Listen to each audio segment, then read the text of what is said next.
नमस्कार। बिहार में नई सरकार का गठन हो चुका है। तो आइए आज की इस पड़ताल में हम समझते हैं कि इस नए मंत्रिमंडल में पावर का बैलेंस कैसा है, कौन से बड़े चेहरे हैं और किसके हिस्से में आई हैं कौन सी बड़ी जिम्मेदारियां। तो चलिए बिना देर किए सीधे मुद्दे पर आते हैं। सवाल यह है कि बिहार सरकार में आखिर किसके हाथ में है कौन सा विभाग।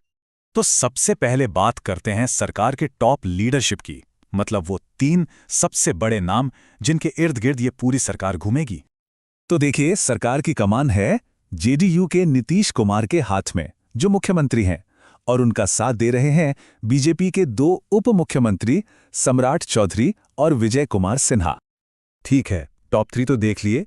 अब जरा जेडीयू के कोटे में झांकते हैं, देखते हैं कि मुख्यमंत्री नीतीश कुमार की अपनी पार्टी के मंत्रियों को कौन कौन से जरूरी विभाग मिले हैं। अच्छा, तो जेडीयू ने अपने पास रखे हैं गृह, जल संसाधन, ग्रामीण विकास और शिक्षा जैसे काफी अहम विभाग। मतलब आप कह सकते हैं कि राज्य का जो एडमिनिस्ट्रेशन है, लॉ एंड ऑर्डर है और ग्रास रूट्स लेवल पर जो डेवलपमेंट होना है, उसकी सीधी सीधी जिम्मेदारी जेडीयू के कंधों पर है। जेडीयू की बात हो गई, अब बारी है गठबंधन की सबसे बड़ी पार्टनर यानी भारतीय जनता पार्टी की। चलिए देखते हैं कि बीजेपी के खाते में कौन कौन से मंत्रालय आए हैं। तो देखिए, बीजेपी के पास है फाइनेंस, एग्रीकल्चर, हेल्थ और रोड कंस्ट्रक्शन जैसे बड़े और हैवीवेट मंत्रालय।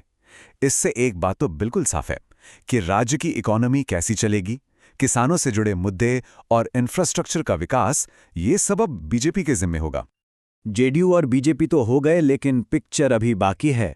इस पूरी तस्वीर को कंप्लीट करने के लिए चलिए अब गठबंधन के जो दूसरे सहयोगी दल हैं उन पर भी एक नजर डाल लेते हैं। तो इसमें शामिल है हिंदुस्तानी अवाम मोर्चा यानी हैम और राष्ट्रीय लोक मोर्चा यानी आरएलएम।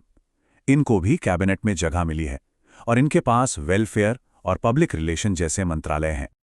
तो अब इन सब को मिलाकर क्या तस्वीर बनती है?